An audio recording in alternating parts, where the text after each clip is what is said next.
नमस्कार बच्चों मैंने विद्या मंदिर हिंदी की पिछली वीडियोस में आपको हिंदी गद्य की प्रमुख विधाओं के बारे में बताना प्रारंभ किया था, जिसमें मैंने आपको बताया था कि इन गद्य विधाओं को दो भागों में बांटा जा सकता है, मुख्य विधाएं तथा गौड़ विधाएं।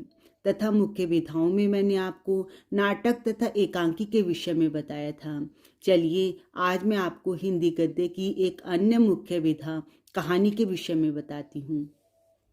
जब हम छोटे होते हैं तो रात को अपनी दादी से नानी से निहुरे करते थे कि दादी हमें एक अच्छी सी कहानी सुनाओ। तो वह हमें अनेक प्रकार की कहानियाँ सुनाई करती थी। कभी हमें हंसाती थी, कभी भूत प्रेतों की कहानियाँ सुनाकर भी हमें डराया करती थी। तो इस तरह की कहानी सुनकर हमें अत्यंत आनंद आता था। चलिए आज हम आपको बताते हैं कि वास्तव में कहानी होती क्या है। कहानी जीवन के किसी मार्मिक तथ्य को नाटकीय प्रभाव के साथ व्यक्त करने वाली अपने में पूर्ण कलात्मक गद्य विधा को कहानी कहा जाता है। हिंदी साहित्य की सबसे पुरानी विधा कहानी है, क्योंकि कहानी ही जीवन को सबसे अधिक प्रभावित करती है। देखिए, आप बचपन से ही लगातार देखते चले आ रहे हैं कि हम अपने आप भी तरह तरह की बातें कहानी बनाकर कह देते हैं।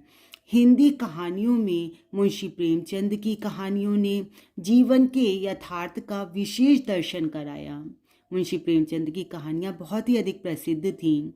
कहानी कहना सुनना मानव की आदि प्रवृत्ति में से एक है। बचपन से ही आप देखते हैं कि यह स्वभाव हमेशा चला आता है। बचपन हो, बड़े हों, बुढ़ापा आ जाए, लेकिन मनुष्य तरह तरह की कहानियाँ सुनता और सुनाता रहता है।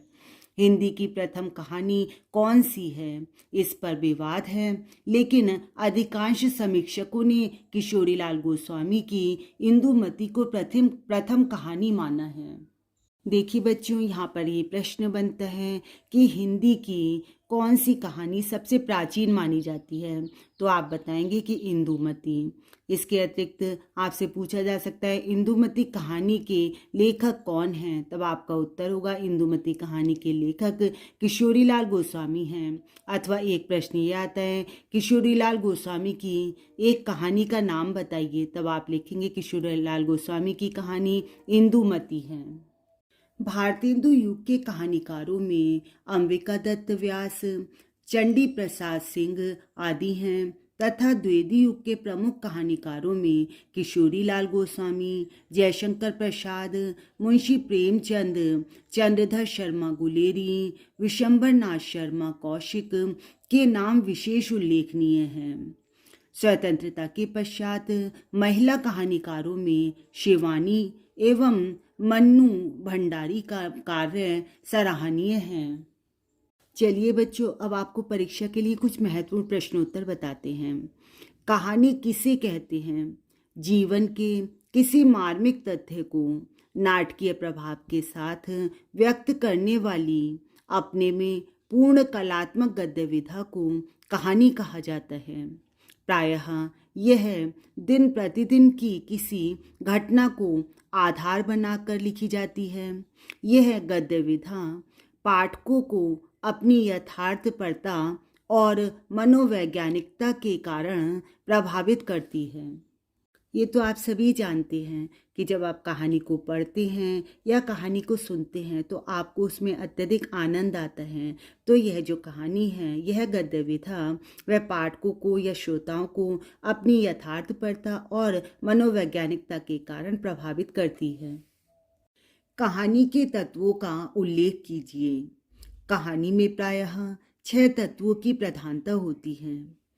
कथानक, पात्र एवं चरित्र चित्रण, कथोपकथन, देश काल और वातावरण, भाषा शैली और उद्देश्य। आधुनिक कहानी अथवा नई कहानी। आधुनिक कहानी अथवा नई कहानी की प्रमुख विशेषताएं बताइए। आधुनिक हिंदी कहानी की प्रमुख विशेषताएं। लघु कथा तत्व, पात्रों का मनोवैज्ञानिक चरित्र चित्रण, एक ही विषय का प्रस्तुतिकरण, निश्चित उद्देश्य आदि। हिंदी की प्रथम कहानी और उसके लेखक का नाम लिखिए। हिंदी की प्रथम कहानी इंदुमती को माना जाता है। इसके लेखक किशोरीलाल गोस्वामी हैं। यह कहानी सन 1900 ईस्वी में सरस्वती पत्रिका में प्रकाशित हुई थी। द्विवेदी युग के प्रसिद्ध कहानीकारों के नाम लिखिए। द्विवेदी युग के प्रसिद्ध कहानीकारों में किशोरीलाल गोस्वामी, चंद्रधर शर्मा गुलेरी, विशंबरनाथ शर्मा कौशिक एवं आचार्य रामचंद्र शुक्ल आदि के नाम उल्लेखनीय हैं। रानी केतकी की कहानी के लेखक हैं। इनमें से बताइए कि रानी केतकी की कहानी के लेखक कौन से हैं? रामचंद्र शुक्ल, जयशंकर प्रसाद या ईशा अल्लाह खां। रानी केतकी की कहानी के लेखक हैं ईशा अल्लाह खां।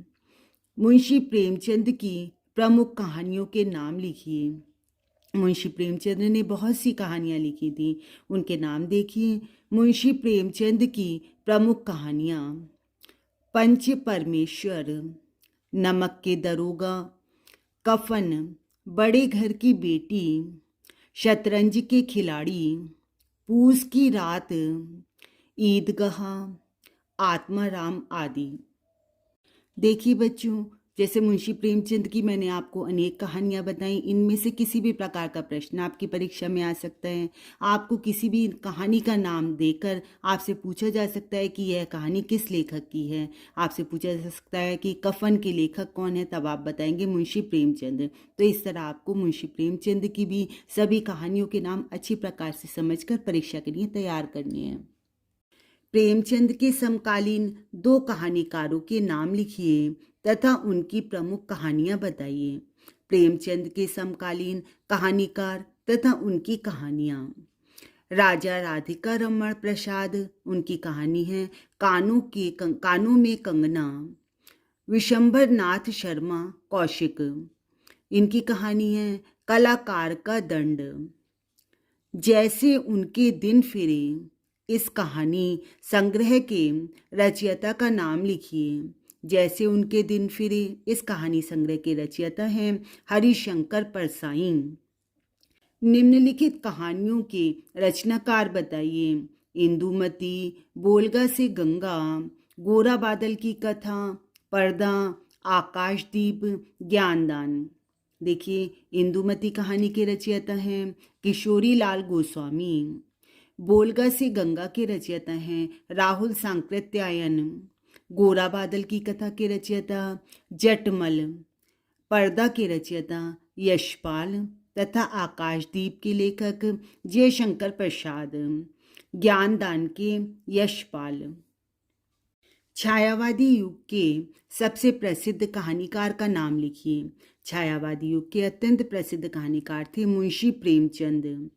छायावादोत्तर युग के दो प्रसिद्ध कहानीकारों के नाम लिखिए। छायावादोत्तर युग के दो प्रसिद्ध कहानीकार यशपाल और जैनेन्द्र कुमार। स्वतंत्रोत्तर युग के दो कहानीकारों के नाम लिखिए। स्वतंत्रोत्तर युग के दो कहानीकार विष्णु प्रभाकर तथा मोहन राकेश।